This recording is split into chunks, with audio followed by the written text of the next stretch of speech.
He didn't expect to hear anything, not in that house, not from her. But the sound stopped him in his tracks, soft, light, almost impossible. Laughter, coming from the kitchen. His pulse quickened, not with joy, but with confusion. He stepped forward, slowly, each footfall echoing down the cold marble hallway, the scent of soap and lemon in the air. And then he saw it, and for a moment he couldn't move, couldn't speak, couldn't even make sense of what was happening, because what he was looking at made no sense at all. Charles Graham built his fortune in silence, the kind of silence that lives in boardrooms, that follows you home in sleek black cars, that looks like peace from the outside, but feels like failure behind closed doors. He lived at the top of Manhattan in a penthouse polished like a showroom, private chef, round-the-clock staff, everything under control except the only thing that mattered. Lucy, his daughter, 6 years old, nonverbal, autistic, and until that day, untouched by joy. She didn't speak, didn't look you in the eye, didn't laugh, at least not since her mother left. Charles had tried everything. Specialists from every corner of the country, devices, programs, even a therapy horse flown in from Vermont. Nothing worked. Nothing changed. Lucy stayed in her world, and Charles stayed in his. He kept his meetings. He missed her birthdays. He avoided the silence by filling it with work. Until that morning, a rainy Wednesday, he'd forgotten his laptop, came home mid-morning, didn't even tell the staff he was coming. And now he stood frozen in the doorway, staring at something he didn't know how to process. Lucy, perched on someone's shoulders, a young woman at the sink, humming while scrubbing a pot. And Lucy, laughing, freely, joyfully, her little hands flapping, eyes bright, body alive. Charles couldn't remember the last time he saw her like that. Maybe he never had, but instead of joy, what rose in him was fear, then anger, then something far worse. He opened his mouth and destroyed it all. Before we go deeper, click subscribe, tap like, and tell us where in the world you're watching from. This story is about the kind of love that doesn't always look like love at first, but finds a way when we least expect it. What happened in that kitchen wasn't the beginning of a breakdown, it was the beginning of a reckoning. And for Charles Graham, the man who had everything, it was the first time he realized what he was truly missing. He wasn't always this cold.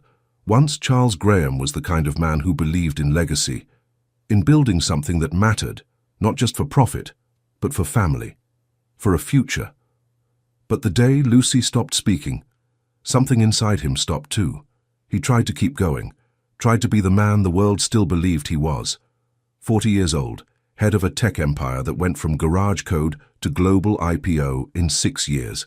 Investors called him a genius. Magazines called him a miracle.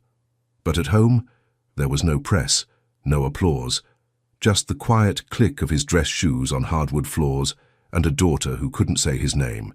Lucy had been diagnosed at 4, autism, non-verbal, sensory sensitive. Charles remembered sitting in that white office, blinking through medical terms like a man who spoke only numbers. His wife never made it to the follow-up.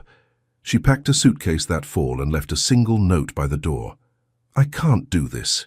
Neither could he if he was being honest. But Charles didn't leave. He stayed. Just not all the way. He handed Lucy's care to professionals, rotated through therapists like apps on his phone, hired a full-time nanny, part-time behavioral coach, private chef, and an estate manager who oversaw it all. Every corner of the penthouse was curated for ease, child-safe, ultra-modern and completely sterile, a place that looked perfect and felt like nothing. Lucy lived mostly in the East Wing. Her room, the sensory space, and the quiet kitchen where she'd often sit for hours, tapping blocks or tracing the window glass with her fingers. Charles told himself she was okay. That silence was just her version of peace. But in truth, he stopped going in there. He left before she woke, returned after she was asleep, and when he did try to connect, kneeling beside her, reaching for her hand, she'd pull away like he was a stranger. Sometimes she'd hum, just a low, fragile tone, like she was trying to find something only she could hear. It haunted him more than any silence ever could. Still, he kept moving. Because movement, at least, felt like control. He worked late, travelled often, told himself it was all for her, for Lucy's future. But the truth was quieter and heavier. He was afraid, not of her diagnosis, but of what it revealed in him, the helplessness, the failures he couldn't outrun, no matter how many millions he made. And then came that morning, the one he hadn't planned, a cancelled meeting, a forgotten laptop, the rain falling hard on the city, smearing the skyline like watercolour.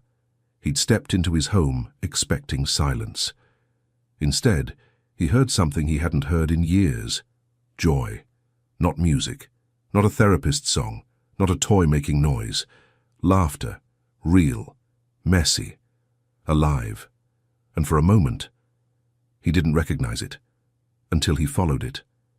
Down the hallway, into the kitchen, and saw his daughter, Lucy, lifted high on the shoulders of a woman he barely remembered hiring. The new housekeeper, Grace. She was humming, bare feet on the tile, soap bubbles floating around them like tiny stars. Lucy's face was wide open, bright, wild with wonder, clapping her hands as if the world had just let her in for the first time. It should have been a miracle. But to Charles, it felt like chaos. She could fall. She could be overstimulated. She could shut down. His fear took over before his heart could catch up, and with one sentence, he tore it all apart. He didn't know it then. But that single reaction would cost him more than he ever imagined, and what would follow wasn't discipline. It was loss. Real, soul-deep, irreversible loss. He raised his voice before he could lower his fear. What the hell is going on in here? It wasn't just loud. It was sharp, like glass cutting through a moment that had no defenses. Grace froze. The sponge slipped from her hand and hit the sink with a splash. Lucy stopped laughing. Her arms dropped to her sides. Her body stiffened. The smile vanished from her face like it had never been there at all. Charles stepped forward, furious, not because she'd done something wrong, but because he didn't know what she'd done at all. His daughter was on a stranger's shoulders, a child who flinched at touch, now wrapped around this woman like she was part of her. It didn't make sense. It didn't feel safe, it didn't feel controlled. And for Charles Graham, control was survival. "Get her down, now," he snapped. Grace bent her knees slowly, lowering Lucy to the floor with careful hands. No sudden movement, no panic. But Lucy was already shrinking, her body curling inward, her fingers twitching at her sides.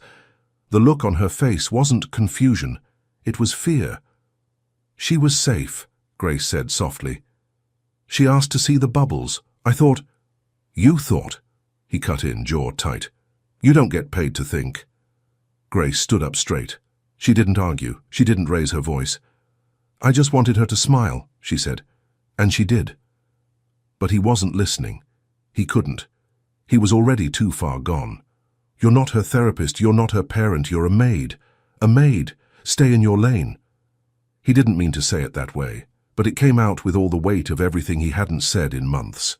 Grace looked at him. No tears, no defense, just a kind of quiet disbelief, like she'd seen this before, from other people, in other rooms. "Sir," she said gently, "I would never put her in danger." But Charles wasn't in the room anymore. He was in his own head, spiraling, seeing headlines, liability, lawsuits. What if she had fallen? What if she'd gotten hurt? "You're fired," he said flatly. "Sir, please, no discussion. I want you out by the hour. Marta will sort your things." Grace blinked like she hadn't heard him, but she had. Lucy let out a small sound, not quite a cry, but something close. A strained whimper, the kind she used when she was overwhelmed and couldn't process it fast enough. Grace knelt beside her. "Shh, it's okay," she whispered. "I'm right here, sweetheart, I'm not—" Charles stepped forward. "Don't touch her." Grace looked up. "She needs—" "I said, don't touch her." Her hands slowly lifted away. Lucy turned toward her, arms stretched out, needing the comfort that had just been ripped away. But Grace didn't move. She stood, nodded once, and walked out, leaving behind the sponge, the gloves, the bubbles still floating in the sink. Lucy crawled to the kitchen door, sat down, and stayed there. Charles tried to pick her up. She wriggled free. When he reached for her again, she slapped his hand and let out a shrill, broken sound he hadn't heard since she was 2. He stood still, staring at the door Grace had walked through, at the child sitting on the floor like she'd been dropped. And in that moment, he felt it. Not guilt. Not yet. Just something heavier, like the weight of a moment he wouldn't be able to take back. The house went quiet again after that, but not the same kind of quiet. This one felt heavier, like something sacred had been torn out of the air and no one knew how to name it. Lucy stayed by the kitchen door that night. She didn't eat, didn't move, just sat cross-legged on the tile, holding the wooden spoon Grace had once handed her during their first breakfast together. Marta tried coaxing her, softly, gently, offering snacks, toys, even Lucy's favorite blanket. But the girl didn't flinch. She stared at the space where Grace had stood, as if time could rewind if she just waited long enough. By morning, her blankets were gone from the bed and folded into a pile beside the pantry door. She wouldn't go back to her room, wouldn't speak, wouldn't sleep, wouldn't play, just sat. And by the second night, she began humming. But not her usual low hum. This one had a tune, a melody Grace used to sing while folding laundry. Marta stood behind the doorframe, clutching a dish towel, tears in her eyes. Charles didn't notice at first. He was already diving back into damage control, emailing HR to list a new housekeeper position, calling Lucy's therapist to reassess her schedule. He brought home a new sensory toy, left it on the table beside her. She didn't touch it. He tried kneeling again, held out his hand. But this time Lucy wouldn't even look at him. When he reached for her cheek, she turned away. She had never done that before. And suddenly, the silence wasn't peaceful. It was punishment. By the 3rd day, she stopped eating more than a few bites.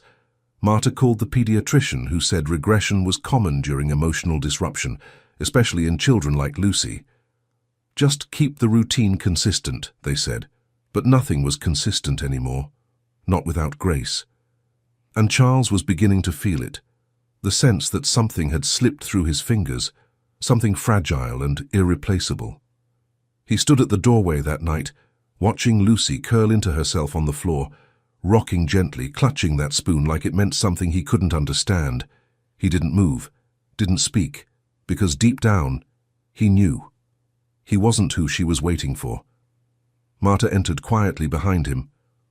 "Sir," she said, voice low, "I need to say something, and I know it's not my place, but I've been here too long not to speak." Charles didn't turn around.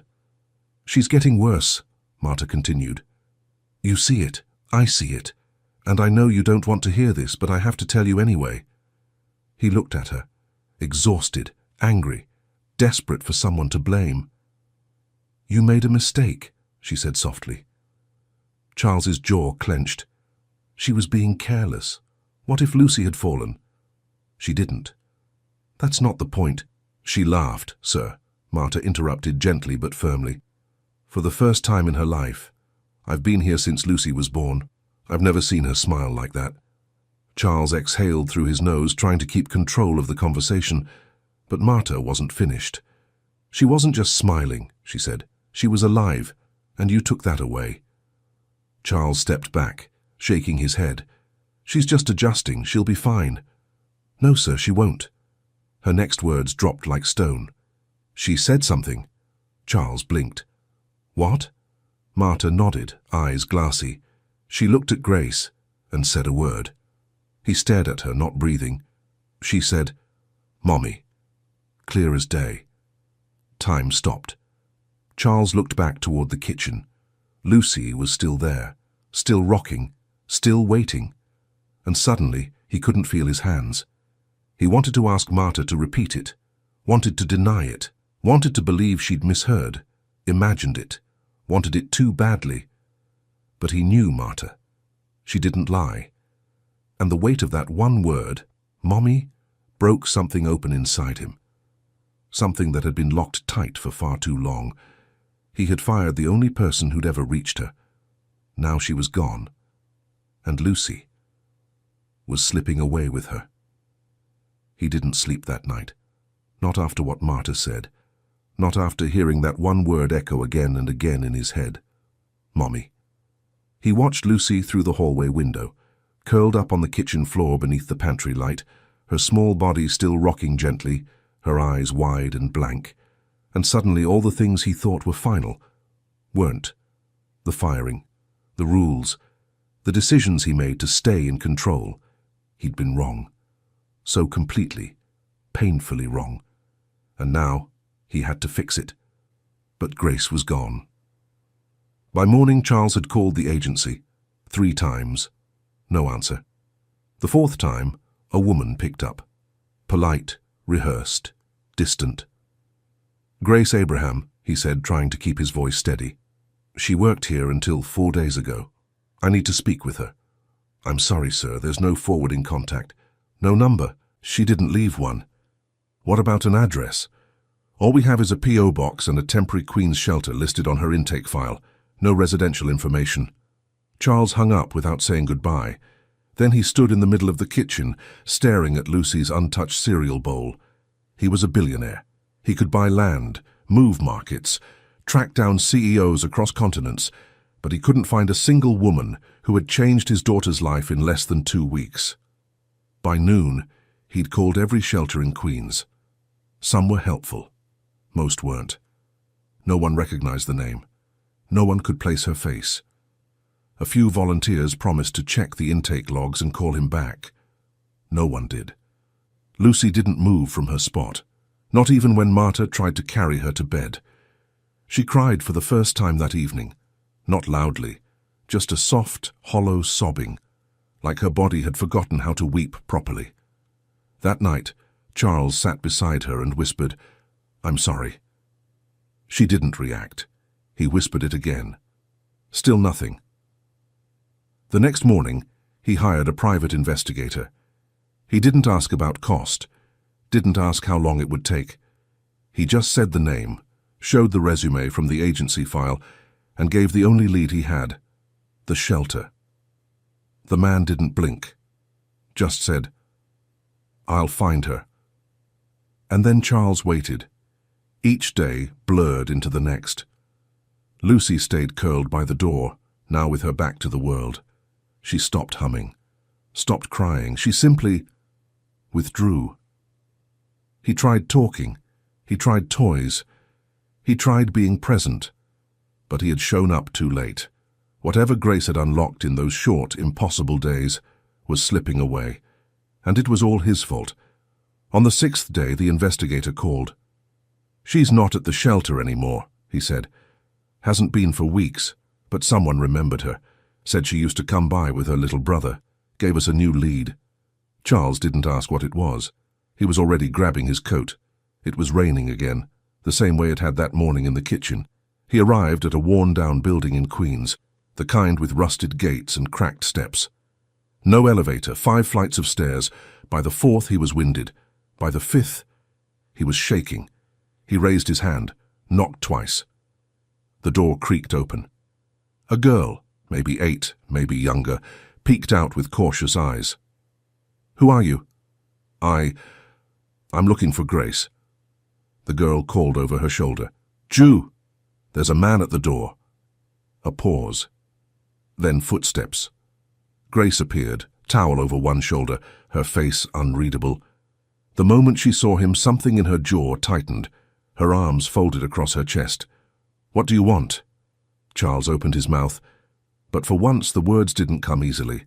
He wasn't here as a CEO, not as a man with money, not with power, just a father who had run out of chances. "I need to talk to you," he said quietly. Grace didn't answer. She just waited, and in the silence between them stood everything he'd broken. Now he would have to face it, all of it. Grace didn't move from the doorway. She stood there, arms crossed, blocking the threshold with the quiet strength of someone who's learned the hard way what not to let back in. Charles felt the heat rise behind his collar, not from arrogance, not from anger, from shame, the kind that doesn't flinch, the kind that lingers. "I shouldn't have come unannounced," he said. Grace raised an eyebrow. "But you did." Her voice wasn't cold, just tired, like someone who'd already rehearsed this conversation and expected it wouldn't matter. Behind her, a kettle whistled on the stove. On the couch, a boy sat cross-legged, scribbling math problems in a workbook. Her world, small, cluttered, alive. He took a breath. "Lucy isn't okay." Grace didn't react. "She hasn't spoken. She's barely eating. She won't sleep unless she's by the kitchen door." Grace blinked, slow and unreadable. "You fired me." "I know. In front of your staff. Like I was nothing. I was wrong. You were cruel." He swallowed hard. "I was scared," he said. "I saw something I didn't understand, and instead of asking questions, I reacted. I thought I was protecting her." Grace leaned against the frame. "From what? Joy?" That landed. He looked down at his hands, like maybe they could explain what words couldn't. "I've never seen her like that before," he said. "Not once." Grace didn't speak, didn't nod, just watched. "She called you something," Charles said quietly. Now she looked at him. He met her eyes. "Marta told me. She called you Mommy." The silence that followed wasn't empty. It was full. Full of things unsaid. Full of the weight of that word, spoken for the first time by a little girl who had never spoken at all. Grace's eyes welled, but she blinked them dry. "I didn't teach her that," she said. "She chose it." "I know." Charles stepped back slightly, gave her space to breathe, to decide. "I'm not here to ask you to come back the way things were," he said, "because they can't be and they shouldn't be." He reached into his coat pocket, pulled out a plain white envelope and offered it to her. Grace didn't take it. "It's not money," he added. "It's a proposal, something different, on your terms, if you're willing to hear it." Still, she didn't move. He let the envelope fall onto the table just inside the door. "She needs you," he said finally. Then softer, "I need you too. Not as help, not as staff, as someone Lucy chose, as someone I failed to see." Grace looked at him for a long time. Not angry, not forgiving, just measuring, trying to decide if this man was the same one who'd thrown her out like she didn't matter, or someone new. And Charles stood in that doorway, waiting, not as a billionaire, not as a father with regrets, but as a man trying to earn back the trust he shattered. Grace finally stepped back from the door, just enough to let him see inside, not enough to invite him in. Not yet. The door didn't close, but it didn't open all the way either. What came next would be her decision, and this time he wouldn't try to control it. She let him sit at the small table by the window, not because she trusted him, but because Lucy did. The envelope stayed untouched between them, still sealed, still quiet, neither of them reaching for it. Grace poured tea for herself, didn't ask if he wanted any. Her brother glanced over from the couch, wary, but Grace gave a small nod, and he returned to his homework. Charles had never felt more out of place, which, somehow, felt right. This wasn't his home, not his terms, and for once, he didn't try to fix that. "I don't want to go back to what it was," Grace said finally. Her voice was calm, direct, not angry, but not soft either. "I don't want to be your maid, I never was. That's just the title someone put on the payroll." Charles nodded. "I understand." "No," she said. "You don't, but you will." He didn't interrupt. Grace took a slow sip of tea, then set the cup down. "I'll come back," she said, "but only under my conditions." Charles looked up. She didn't flinch. "First," she said, "I come back as Lucy's developmental caregiver. That means I decide how we work with her. I won't be cleaning baseboards or folding your suits." "Agreed," he said without hesitation. "Second, I finish my degree. Early childhood development. I was halfway through when I had to drop out. I'll cover it. Tuition, materials, everything. Third, she continued, my little brother gets transferred to a proper school, somewhere safe, somewhere that sees him for who he is, not who they assume he'll become. Charles glanced toward the boy on the couch. Quiet, focused, determined not to look back. Done, he said. He'll have options. And last, Grace leaned forward, not to intimidate but to be clear. I want respect, Charles. Not sir, not Mr. Graham. Charles. No yelling, no talking down to me, no treating me like I'm disposable when you get uncomfortable. Her voice didn't shake. She meant every word. I'm not coming back to be erased. He didn't speak for a moment. Then he nodded. Not just agreed, he said softly. Promised. Grace watched him. Really watched him. Not searching for weakness, just for truth. Then finally she leaned back. That envelope? She said. Open it when you get home. He nodded again. But he didn't reach for it. He didn't ask for a hug, didn't ask for a decision that day. He just stood quietly, and before leaving he turned toward her one last time. I was wrong about you, he said. Grace didn't smile. You weren't just wrong about me, she replied. You were wrong about your daughter. That one stung, because it was true and he knew it. He left with the envelope tucked under his arm, and 100 things heavier in his chest, and at home, waiting by the door, was a little girl still holding on to silence, and still hoping Grace would walk back through it. Grace returned on a Thursday. There was no grand arrival, no dramatic music or teary reunion, just the soft click of the front door, the quiet rustle of a bag placed gently on the floor. Lucy was sitting by the kitchen wall, exactly where she'd been for over a week. Head down, spoon clutched in her fist, eyes hollow, and then a scent, lavender and soap, a humming sound, low, familiar. Grace didn't announce herself. She simply walked past the doorway and started washing dishes, just like before. No ceremony, no instructions, just presence. At first, Lucy didn't move, didn't look. But a minute later, there was a shift, a tilt of her head, a twitch of her fingers. Then she stood, slowly, carefully, as if afraid she might wake from something that wasn't a dream. She crossed the floor with quiet steps and reached for Grace's apron. Grace didn't turn. She just kept humming. Then Lucy pressed her forehead gently against Grace's back and let out a sound. A single broken syllable that cracked the quiet like morning light. Mommy. Grace closed her eyes. She didn't cry. She didn't speak. She just kept washing. That night, Lucy slept in her own bed for the first time in 12 days. In the weeks that followed, everything began to shift. Not dramatically, not quickly, just one breath at a time. Lucy laughed again, quietly at first, like she wasn't sure if it was allowed, then louder, full, alive.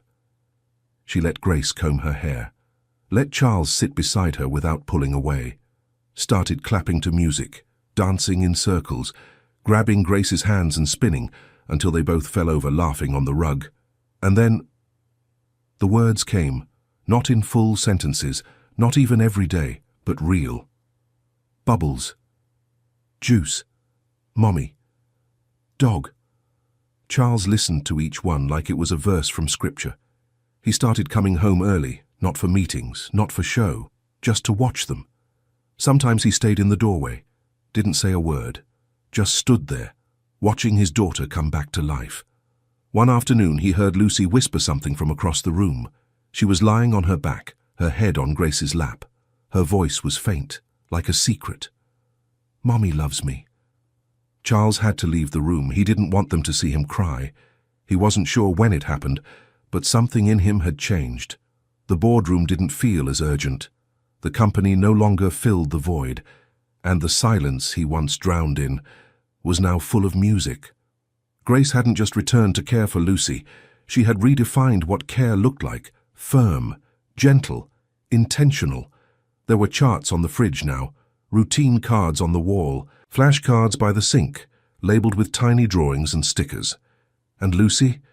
She pointed at them, said the words when she could, and smiled when she couldn't. The girl who once lived in shadows was beginning to reach for the light. But love, Charles was learning, wasn't a single moment of redemption. It was 100 quiet ones, strung together by someone who refused to walk away. It started with a simple request. Grace had asked for a team meeting.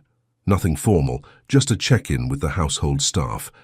They gathered in the living room. Marta, the chef, the driver, 2 assistants, even the security chief. Everyone was seated, except Charles. He stood by the window, hands clasped tightly behind his back. The moment didn't ask for luxury. It asked for something far harder. Humility. Grace stood beside the fireplace, shoulders relaxed, expression calm. Not demanding, not performative, just present. Charles turned slowly, faced the room, cleared his throat once, and then he spoke. 2 weeks ago, I made a mistake, he said, not just as a father, but as a man. The room fell still.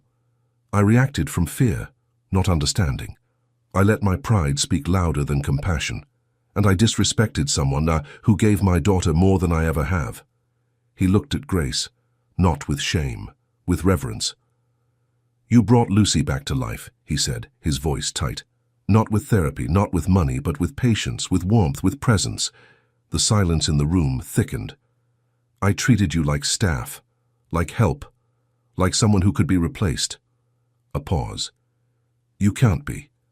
Grace didn't look away, didn't flinch. She let him say what needed to be said. I'm sorry, Charles said. Not because I feel guilty, but because I was blind. He took a slow breath, then did something no one expected. He lowered himself to one knee. Not out of drama, but truth. A billionaire in a $1,000 suit, kneeling before the woman he once fired without thought. I'm asking for forgiveness, not for what I did, because I can't undo it, but for what I'll do differently from here on out. Grace looked down at him. Her eyes didn't soften, but they did shine, with something quiet, something real. She nodded. Apology accepted, she said. Then gently, let's move forward, not pretend it never happened. The staff exhaled like they'd all been holding something in. Marta wiped her eyes. The chef gave a quiet nod. Even the driver shifted in his seat, because they weren't just witnessing an apology, they were watching a man transform. That evening, Charles sat at the edge of Lucy's bed. Grace was reading beside her, voice soft, rhythmic.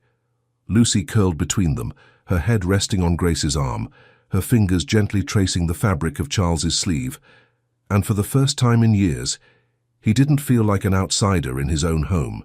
He felt part of something, not because he deserved it, but because he chose to show up for it. Forgiveness wasn't a finish line, it was a door. And now that it was open, all that mattered was what came next. 2 years later, Grace stood at a podium in a deep blue cap and gown. The tassel swayed as she looked down at the degree in her hands, Bachelor of Science in Early Childhood Development, magna cum laude. She didn't cry, but Charles did. He sat in the front row beside Lucy, who clapped wildly as Grace's name was called. Lucy didn't need prompts anymore. She knew when to clap, she knew who she was clapping for. Life had changed, slowly, then all at once. Charles stepped down from his company's board the year Grace went back to school. Not because he had to, because he finally understood what he didn't want to miss. He poured his energy and his guilt into something new. The Lucy Foundation, a non-profit dedicated to supporting underprivileged neurodiverse children and training caregivers in Grace's development model. No tech, no stock charts, just people helping people. The first center opened in the Bronx. By year's end, there were 3 more. Lucy still didn't talk much, but she didn't have to. She laughed. She danced. She reached for people when she wanted them near. And she used her words, not many, but enough. Enough to tell the world she was in it now. That spring, the foundation hosted its first gala. Donors, families, teachers, staff. And on stage, Under a warm halo of lights stood an 8-year-old girl in a navy dress with silver shoes. She held a mic in both hands. Her eyes searched the crowd until they landed on 2 people, one on her left, one on her right. She smiled. "I have 2 parents," she said, her voice soft but steady. "One made me—" She turned to Charles and squeezed his hand. "And one found me." She turned to Grace, who was already in tears. The room fell silent. And then came the applause, louder than music, fuller than speeches. Charles didn't say a word that night. He didn't need to. Sometimes love wasn't something you said. It was something you learned how to show. Later that week, they visited a small garden just outside the new Queen's Center. Charles pushed the gate open, while Grace walked with Lucy and her little brother Noah. The kids ran ahead, dirt under their nails, joy under their feet. Lucy paused at a small patch of soft soil. She crouched down, dug gently, and pulled a young rosebush from the canvas bag she'd carried. "Why a rose?" Grace asked softly. Lucy shrugged, then looked up at her, eyes steady, voice small but clear. "This one's for Mommy." Grace smiled, touched her chest. "For me?" Lucy nodded, then reached into the bag again and pulled out a second rose. "And this one's for second chances." Charles knelt beside her, gently helping guide her hands. The wind stirred through the leaves. Not loud, just enough to carry the sound of healing, enough to let something new take root. Not every story ends where it began. Some end in gardens, where silence becomes laughter, and love grows exactly where it was never supposed to. He installed cameras in his own home to catch the nanny failing. What he saw at 2 in the morning, alone in the dark, watching weeks of footage he'd been avoiding, didn't just shock him. It destroyed him. Alexander Harris was 43 when his wife died, 11 days after giving birth to twin boys. Emily had been a pediatric neurologist in San Diego. 4 years of fertility battles, 2 miscarriages, everything they had poured into trying for a baby. When she finally made it to 37 weeks carrying Aaron and Adrian, they thought their prayers had been answered. Emergency C-section. Both boys born small but breathing. Emily held them against her chest one time, smiled at Alexander, whispered, "We did it." 4 days after coming home, she collapsed. Internal bleeding the hospital missed, dead before the ambulance arrived. The twins were 11 days old. Professional nurses quit after 2 weeks. "These babies need more than we can provide." Both boys cried constantly, especially Aaron. Something felt wrong, but Dr. Andrew Sullivan kept dismissing it. Normal for preemies. Then Emily's sister Diane showed up with lawyers. Emergency custody hearing. Claims Alexander was unfit. Evidence stacked against him. "Install cameras," Diane told him. "Prove you're monitoring everything."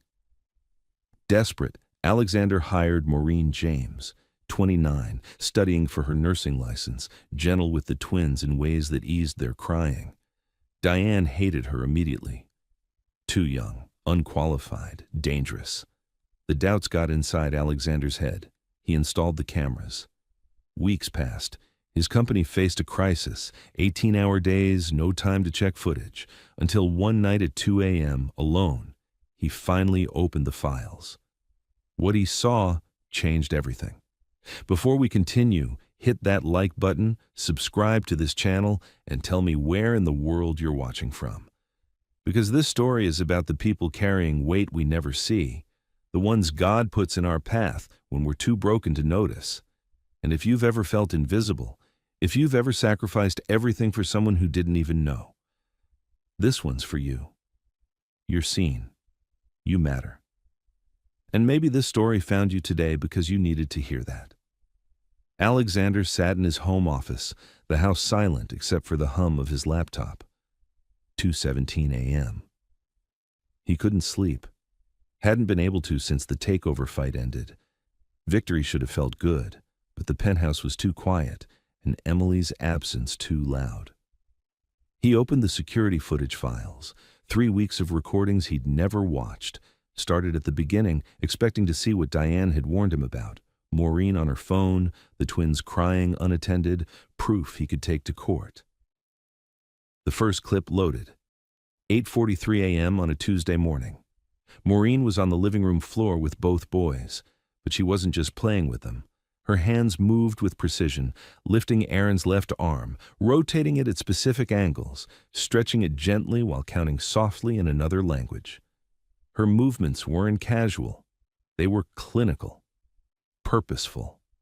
Alexander leaned closer to the screen. She did this for 47 minutes straight. The same exercises over and over. Aaron would fuss and she'd pause, kiss his forehead, whisper something, then continue. This wasn't normal childcare. He clicked to the next clip. 11:15 a.m., same day. Kitchen. Maureen making bottles, and her face was wet. Silent tears streaming down her cheeks while she measured formula with shaking hands. She gripped the counter, shoulders trembling. Then she wiped her face, took a breath, and walked back to the living room wearing a smile the twins would never know was fake. Alexander's chest tightened. Another clip. 2:30 p.m. Maureen on the floor again with Aaron, moving his legs in patterns that looked medical. Hip rotations, ankle flexions, things Alexander had never seen. She pulled out a folded paper from her pocket, glanced at it, continued the exercises. Alexander paused, zoomed in on the paper. The heading read, Early Intervention Protocols for Infant. The rest was folded, but his hands went cold. He clicked forward. 4:20 p.m. Maureen preparing dinner, grilled chicken, roasted vegetables, something careful and homemade. She plated it, stared at it, then wrapped it up and put it away. Pulled out a granola bar instead, ate it, standing at the counter. She was using her food money for something else. Later footage showed her phone screen. Amazon orders, therapy equipment, positioning pillows, sensory cards, bought with her own money. Alexander scrolled faster. Every single day, the same pattern. Hours of therapy after he left for work. Her crying when she thought no one could see, equipment she hid before he came home. Then he found the bath time clip. Maureen lifting Aaron gently, examining his head with careful fingers. She found something, a mark, and her whole body went rigid. Her hand covered her mouth. She stared at it, then pulled out her phone and took photos from multiple angles. She heard Alexander's car, deleted the photos, composed her face, and was smiling when he walked in 30 seconds later. Alexander stopped the video. His son had a mark on his head Maureen had photographed and hidden. Dr. Sullivan had said everything was fine, but Maureen knew something she wasn't saying, and she'd been carrying it alone. Alexander couldn't stop watching. He clicked through more clips, his coffee going cold beside him, the night stretching into early morning without him noticing. There. Another one. 9:30 p.m. on a Wednesday. Maureen was supposed to be off at 8, but she was still there. On the floor between the cribs, Aaron in her arms, doing those same careful exercises, her voice soft, exhausted. Just 10 more minutes, sweet boy, then you can rest. She wasn't getting paid for this. Next clip, 11:45 p.m., same night. Both twins fussy and Maureen holding them simultaneously, one in each arm, swaying gently, singing something low and rhythmic, tears streaming down her face while she sang. Then she whispered something that made Alexander's breath catch. I'm so sorry I have to leave you soon, but someone has to make sure you get help. Even if it can't be me. Leave. Why would she be leaving? Alexander scrolled back through the timeline, found a clip from 2 weeks ago. Maureen in her small bedroom off the kitchen, a room he'd barely thought about, just knew she stayed there sometimes when the twins needed overnight care. She was sitting on the floor, holding a letter. Official government seal visible even on the grainy footage, her whole body shaking as she read it. Then she folded it carefully, hid it in a drawer, and sat there crying into her hands for 20 minutes. Alexander's stomach dropped. He fast-forwarded, found another clip. Maureen on her phone late at night, searching something. He zoomed in, could barely make out the screen. How to report medical malpractice anonymously. His heart started pounding. Another clip. Maureen during Aaron's checkup, the one Alexander had barely paid attention to, too busy on his phone dealing with work. He watched it now with the sound turned up. Maureen's voice, gentle but concerned. His left side seems stiff. He doesn't move his arm much. Both babies startle easily, but Aaron's reflexes seem really exaggerated. His head tilts right even during tummy time. I think it might be worth— Dr. Sullivan cut her off. I delivered these babies. I know their baseline. Premature nervous systems develop slower. What you're describing is textbook normal. But Alexander saw it now, the flash across Sullivan's face. Just for a second, something that looked like fear before the professional mask slammed back down. Maureen had pressed gently. But Aaron's asymmetry seems— I've been practicing medicine for 32 years, Sullivan said coldly. I think my medical degree carries more weight than a nanny's observations. Alexander had been right there in the room, hadn't heard any of it, too distracted, too buried in his own crisis to notice his son's doctor dismissing concerns that, watching now, seeing Aaron's stiff movements, the way his head tilted, were clearly real. He clicked to another clip.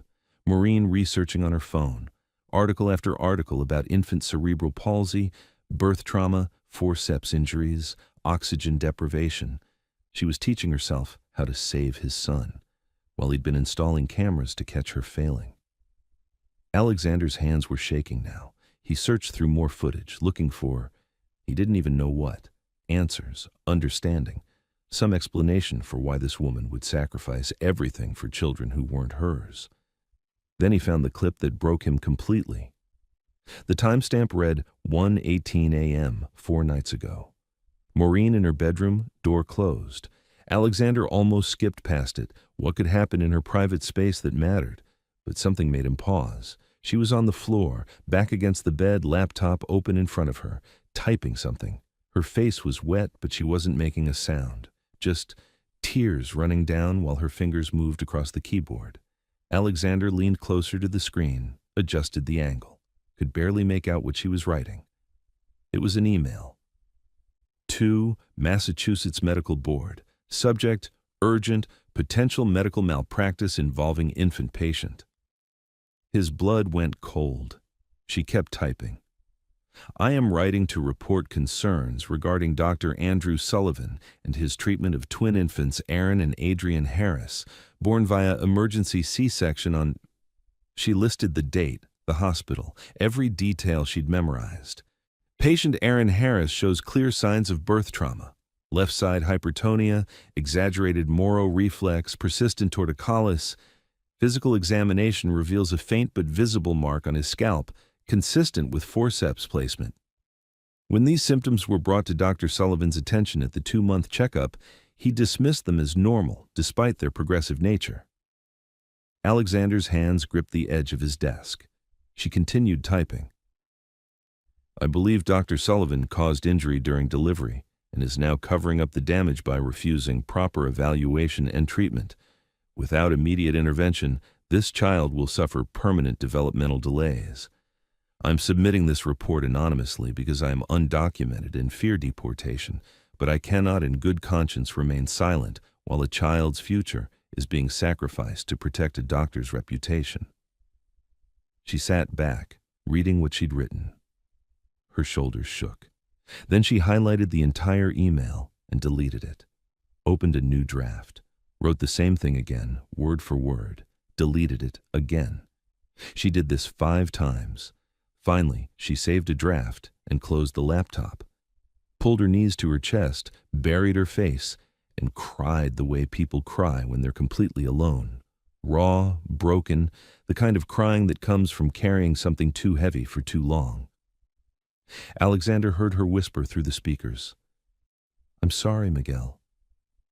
I'm so sorry I couldn't save you. But I can save them. Even if it costs me everything. Even if I lose everything again. She lifted her head, looked at the ceiling like she was talking to someone who wasn't there. God, I know you see this. I know you know what I'm trying to do. Please, please let them get help even after I'm gone. Please don't let Aaron suffer like Miguel did. I'm begging you. Alexander stopped the video. His whole body was shaking. Maureen had a brother who died, a brother with the same condition Aaron had, and she'd been too late to save him. But she wasn't going to be too late this time, even if it meant destroying herself. Alexander clicked to the next file, desperate now to understand. The timestamp was from yesterday morning, and what he saw made everything worse. Yesterday morning, 6:47 a.m. Maureen's key in the door, 30 minutes before she was supposed to arrive. Alexander watched her slip into the quiet penthouse, moving carefully so she wouldn't wake anyone. She went straight to the nursery, picked up Aaron first, so gently, like he was made of glass, kissed his forehead, examined his left arm, checked the range of motion, her face tight with concern. Then Adrian. Same careful attention, checking his neck rotation, his muscle tone. She carried both boys to the living room, laid out a soft mat, and started the therapy routine Alexander now recognized. But this time, he watched her face instead of just her hands. She looked exhausted, dark circles under her eyes, thinner than when she'd started 2 months ago, moving like every muscle hurt, but she didn't stop, didn't cut corners, gave Aaron the full hour of exercises even though her hands were shaking by the end. At 8:15, she heard Alexander's bedroom door open, immediately hid all the therapy equipment, scooped up both boys, and was casually playing peekaboo when he walked past the living room on his way to the kitchen. "Good morning, Mr. Harris," she'd said, smiling. He'd barely looked at her. "Morning." Grabbed his coffee, took a work call, left for the office 20 minutes later without asking about the twins. Watching it now, Alexander wanted to reach through the screen and shake himself. He clicked forward. Lunchtime. Maureen feeding Aaron with a special bottle he'd never noticed before. Different nipple, angled specifically to help with his oral motor control. It took 45 minutes to get 3 ounces into him. She never rushed, never showed frustration, just patient, constant, loving. Another clip. 3 p.m., Maureen on her phone, texting someone. Alexander zoomed in on the screen reflection in the window behind her. "Mama, I can't send money this month. I'm sorry. I had to buy equipment for the baby I'm caring for. He needs it more than we do right now. I'll send extra next month, I promise." The response came in Tagalog, but even without understanding the words, Alexander could read the tone. Her mother was upset. Maureen typed back, "I know, Mama, I know you're counting on me, but this little boy, if I don't help him, no one will. God will provide for us. Please trust me." She set the phone down, put her head in her hands. Alexander felt sick. She was supporting her family back home, sending money every month, and she'd stop so she could buy therapy equipment for his son. He scrolled faster through the timeline, looking for, he didn't know what. Something that would make sense of this, something that would explain why someone would give up everything for strangers. Then he found the footage from 3 days ago. Maureen in the kitchen after putting the twins down for the night, pulling something from her bag. A small photo in a frame, worn at the edges like it had been held 1,000 times. A little boy, maybe 7 or 8 years old, in a wheelchair. Smiling despite the way his body was twisted, his left hand curled tight against his chest. Maureen traced the photo with her finger, tears falling onto the glass. "I couldn't save you, Miguel," she whispered, "but I won't let it happen again. I won't." Alexander's vision blurred. She'd watched her brother die from the same condition Aaron had, and now she was watching history try to repeat itself. But this time, she had the knowledge, the skills, the chance to change the ending, even if it destroyed her in the process. Alexander clicked to the most recent footage, this morning, just hours ago. And what he saw made him realize he was already too late. This morning. 5:52 a.m. Maureen entering the penthouse even earlier than usual. She looked like she hadn't slept. Went straight to the nursery, but this time she didn't pick up the twins right away. She just stood there between their cribs, staring down at Aaron and Adrian sleeping peacefully, her hand covering her mouth. Then she pulled an envelope from her jacket pocket. The same government letter Alexander had seen her crying over weeks ago. She unfolded it, read it again like maybe the words had changed. They hadn't. Her lips moved, barely audible through the camera's microphone. 23 days left. She refolded the letter, put it away, and wiped her eyes. picked up Aaron, held him against her chest, and started singing that same lullaby, the one Alexander now knew she'd sung to her dying brother. Her voice cracked halfway through, but she kept going. "Your daddy's going to find out soon, sweet boy," she whispered into Aaron's hair. "And when he does, he's going to get you the help you need. Real doctors, real therapy, everything I can't give you." She kissed his head. "I won't be here to see you get better. But that's okay. That's okay because you will get better. You have to." Alexander's throat closed. She thought he was going to find out after she was gone. Thought she'd have to leave without ever telling him the truth, trusting that somehow her anonymous report would be enough. She had no idea he was watching this right now. The footage continued. Maureen doing the morning therapy session, but slower today. More careful. Like she was memorizing every moment, counting each stretch in whispered numbers, documenting Aaron's responses in her journal with extra detail. At 7:30, she pulled out her phone and opened that draft email again. The report to the medical board. Read through it one more time, her finger hovering over the send button. She didn't press it. Not yet. Still trying to buy more time. A few more days of therapy. A few more chances to help Aaron before she had to blow everything up. Alexander checked the timestamp on the current footage. This was from 6 hours ago, which meant Maureen was in the penthouse right now, down the hall, probably already awake, probably already starting her morning routine with the twins. She had no idea he'd spent the entire night watching 3 weeks of her secret life. No idea he knew about Miguel, about the deportation notice, about the equipment she'd bought with grocery money, about the report she was planning to send before she disappeared. No idea that everything she'd been hiding was about to come crashing down. Alexander closed the laptop, sat in the dark office, his heart pounding, mind racing through everything he'd just seen. He could hear movement down the hall now, Maureen's soft footsteps, the nursery door opening quietly. Her voice, gentle and warm, greeting the twins. He stood up, walked down the hallway on shaking legs, found her exactly where the cameras had shown her every morning, on the floor with Aaron, doing those careful exercises, singing softly. She looked up when she heard him in the doorway, saw his face, and froze. "How long have you known?" Alexander's voice came out rougher than he meant it to. He hadn't slept. Hadn't processed anything except 3 weeks of footage showing him a truth he'd been too blind to see. Maureen's hands froze mid-stretch on Aaron's left arm, her face drained of color. "Mr. Harris, She carefully set Aaron down on the mat, stood up slowly. "I don't understand what you—" "About Aaron's injury," his voice cracked. "About Dr. Sullivan. How long have you known?" The air left her lungs. She took a step back, hit the wall behind her. Her eyes darted to the twins, then back to Alexander, calculating escape routes that didn't exist. "I can explain." "How long?" Maureen's lips trembled. 6 weeks. Since the 2-month checkup when I saw his face. The way he looked when I mentioned the symptoms. Alexander's jaw clenched. 6 weeks you've been doing this. The therapy, the equipment, using your own money. I didn't know what else to do. Her voice broke. You weren't listening.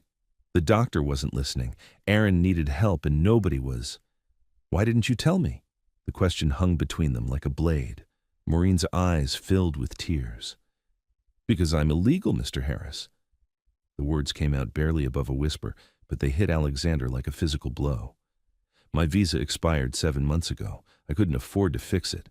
And the second I accuse a respected doctor of malpractice, the second I make myself visible to any official system, I get investigated. They check my status. I get deported.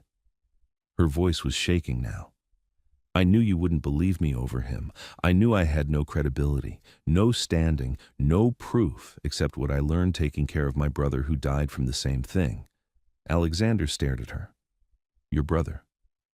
Miguel, fresh tears spilled over. He had cerebral palsy from a birth injury. We couldn't afford treatment in the Philippines. I watched him suffer for 8 years before he died. I was 14. She wiped her face with shaking hands. I recognized Aaron's symptoms immediately. The stiffness, the reflexes, the mark on his head from forceps trauma. I've seen this before, Mr. Harris. I know what happens when it goes untreated. So you just treated him yourself? In secret? What choice did I have? Her voice rose, desperate now. Stay silent and watch another child suffer, or speak up and get deported before I could help him at all. Alexander's mind was reeling. The deportation notice, I saw it on the footage. You have 23 days. Maureen's voice dropped to nothing.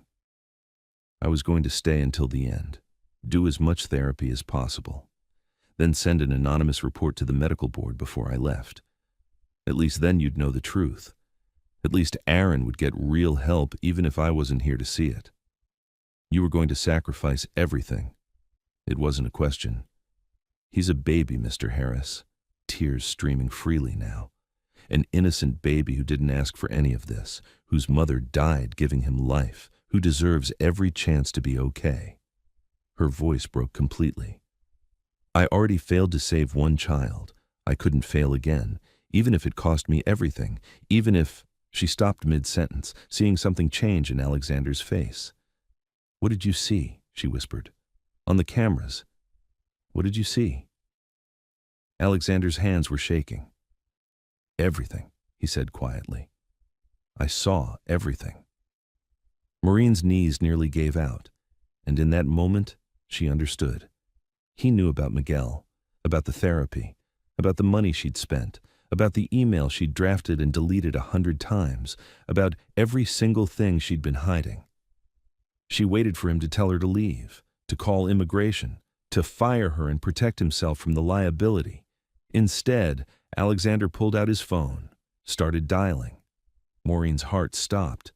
This was it. This was how it ended. But the name he spoke into the phone wasn't immigration. It was something she never expected. Get me David Rostov. I don't care what time it is, now. Maureen stood frozen against the wall, watching Alexander pace the nursery floor, phone pressed to his ear. David, it's Alexander Harris. I need an emergency immigration case handled today. Yes, today. I'm sponsoring a work visa. He glanced at Maureen. Full name? She could barely speak. Isabel Maureen Santos. Isabel Maureen Santos, Filipino national, expired student visa, currently undocumented. I need her legal status fixed immediately, whatever it costs. He paused, listening. I don't care if it's irregular. Make it happen. Bill me directly. He hung up, dialed again before Maureen could process what just happened. Dr. Benjamin Torres, this is Alexander Harris. My twin sons need an immediate evaluation for suspected birth trauma and cerebral palsy. Today, if possible. Pause. Yes, I know it's Saturday. I'll pay whatever premium you need. Both boys, full neurological workup.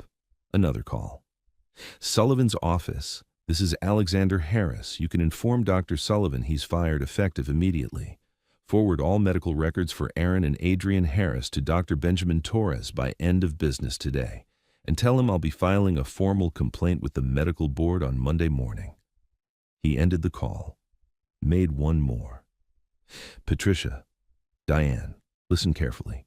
The custody suit is over. Withdraw the petition by Monday or I'll countersue for harassment and expose the financial motive behind your claim. Don't test me.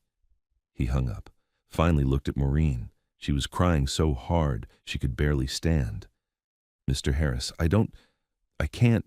You saved my sons. His voice was raw. While I was planning to fire you, while I was looking for reasons to blame you for everything falling apart, you were saving them. I just did what anyone. No, Alexander cut her off. Not anyone. You spent your own money, your food money. You worked hours you weren't paid for. You risked everything. Your future, your dream of nursing school, your chance to stay in this country. For children who aren't yours. His voice cracked. You did what I should have been doing, what their father should have seen. Maureen shook her head. You were grieving. You lost your wife. You were trying to survive. I was drowning. Alexander's eyes were red, and I almost took them down with me. If you hadn't been here, he couldn't finish the sentence. Silence filled the nursery except for the twins' soft breathing. The lawyer I just called? Alexander said quietly. Best immigration attorney in Boston. He'll have your visa status fixed within a week. Full work authorization, legal residency. Maureen's legs gave out. She slid down the wall to the floor. I'm tripling your salary, Alexander continued. Full benefits. And I'm paying for nursing school. Full-time, not night classes. You'll work reduced hours here, but keep full pay so you can focus on your degree. Mr. Harris, that's too much. It's not enough. His voice broke completely.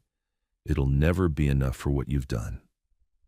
Maureen covered her face with her hands, sobbing. But there's one more thing I need from you, Alexander said. She looked up, terrified. He got down on the floor beside her, right there on the nursery carpet where she'd spent hundreds of hours doing therapy in secret.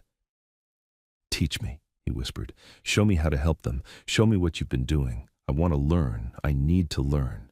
Maureen stared at him through her tears. Please, Alexander said, let me be their father, the one they deserve, the one Emily believed I could be. For the first time in 6 weeks, Maureen wasn't carrying the weight alone. And for the first time since Emily died, Alexander wasn't running from the truth. But there was still one thing neither of them knew, something that would change everything again. Dr. Benjamin Torres arrived at the penthouse 3 hours later. He was in his 50s, calm presence, kind eyes, spent 20 minutes just watching Aaron and Adrian before he touched them. Then another hour doing the gentlest, most thorough examination Alexander had ever witnessed. Maureen stood in the corner, arms wrapped around herself, terrified. Finally, Dr. Torres sat back, looked at Alexander with an expression that was equal parts professional concern and quiet anger. Your son Aaron has mild hypertonic cerebral palsy, almost certainly from birth trauma. His voice was measured but firm. The torticollis, the left side stiffness, the exaggerated reflexes, these are classic presentations. Adrian shows some low muscle tone that needs monitoring, but Aaron's condition required intervention months ago. Alexander's stomach dropped. Months ago? At the 2-month checkup when concerns were first raised. Torres glanced at Maureen. Someone tried to get him help. Someone recognized the symptoms early when treatment is most effective. Dr. Sullivan said everything was normal. Dr. Sullivan was wrong, or lying. Torres pulled out a small flashlight, showed Alexander something on Aaron's scalp. This mark here? Forceps placement, and the bruising pattern suggests excessive force during delivery. This should have been documented immediately post-birth, should have triggered follow-up care. The room tilted. Someone injured my son during the C-section, Alexander said slowly, and then covered it up. That would be my assessment, yes. Torres's jaw was tight. I'll be filing my own report with the medical board. This is actionable malpractice. He turned to Maureen, his expression softening completely. You've been doing therapy with him, haven't you? She nodded, not trusting her voice. May I see your documentation? Maureen pulled out her journal with shaking hands. Pages and pages of detailed notes, exercises, timing, Aaron's responses, tiny improvements tracked with the precision of someone who'd done this before. Torres read through it, his eyebrows rising higher with each page. This is exceptional work, he said quietly. Professional-grade intervention. Where did you train? I didn't. Maureen's voice was barely audible. I cared for my brother. He had CP. I learned everything trying to help him. Torres looked at her for a long moment. You saved this child from permanent developmental delays. If these symptoms had gone untreated another 2 months, we'd be looking at irreversible damage. You gave him his future back. Maureen's knees buckled. Alexander caught her, held her steady. I want you on Aaron's care team, Torres said. Official capacity.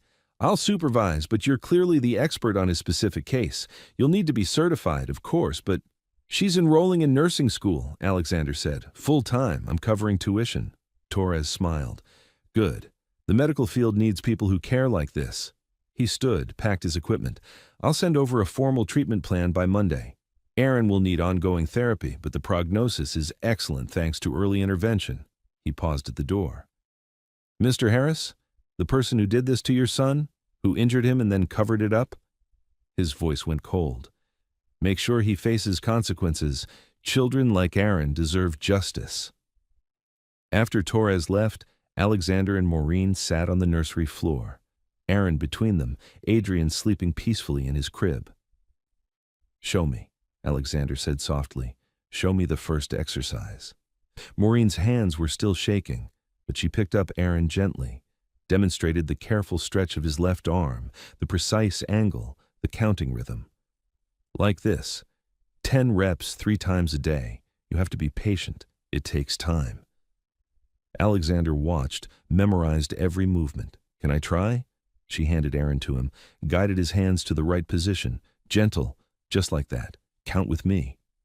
They counted together, 1 through 10, Alexander's voice breaking halfway through because he was finally doing something that mattered for his son. "Good," Maureen whispered. "That's perfect." They worked together for an hour, Maureen teaching, Alexander learning.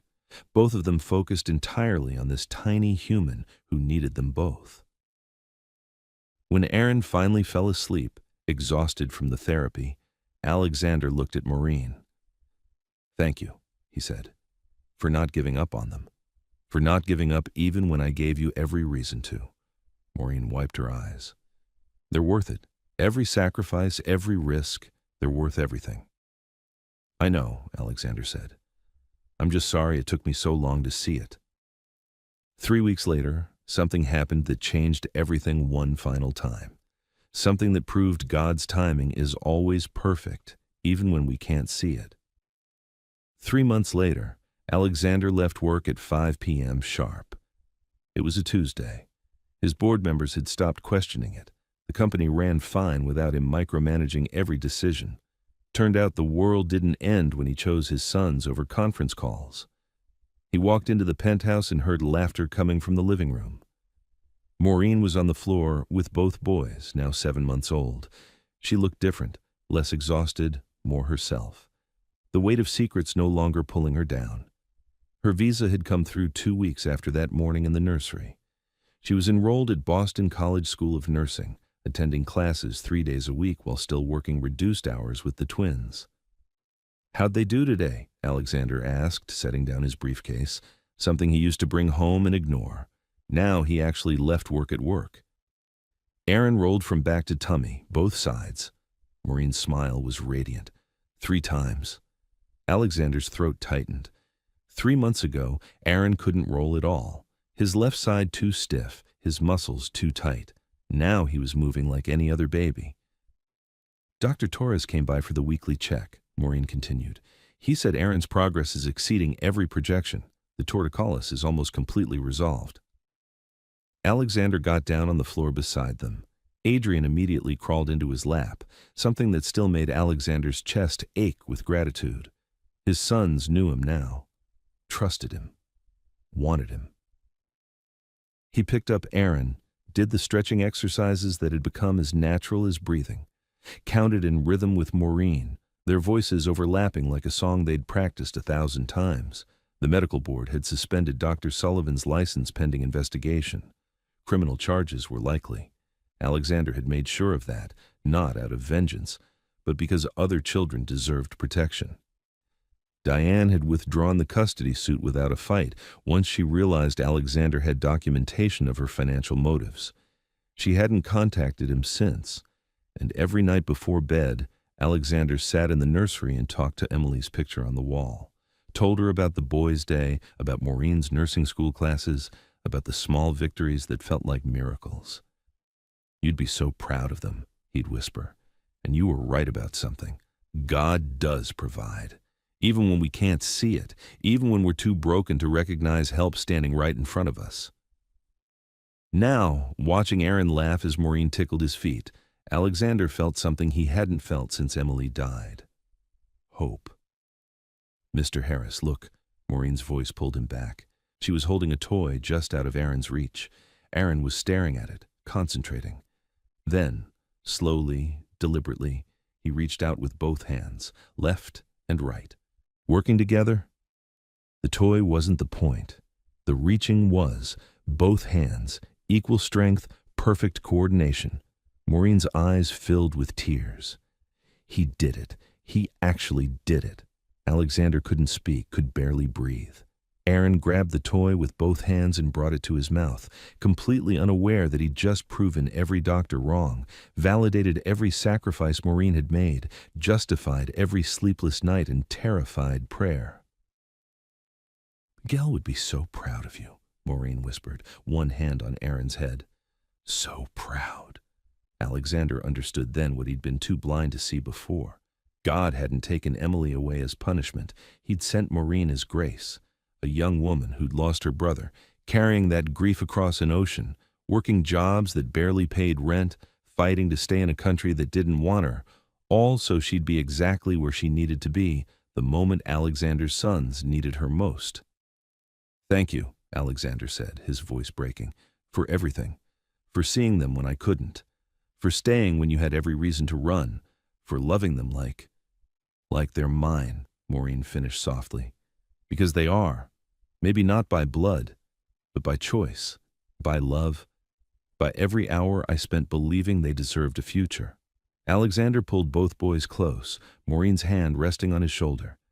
They sat there on the floor, this family that grief and grace had built together, and watched Aaron play with both hands. Equal, strong, whole.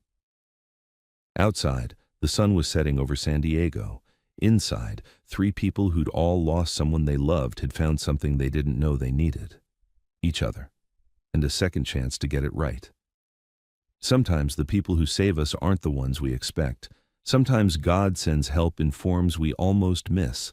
Quiet, unnoticed, sacrificing everything while we're too broken to see. This story is for every caregiver working in silence, every immigrant fighting to stay, every person choosing love over self-preservation. You're seen. You matter. And your sacrifice changes lives in ways you'll never fully know.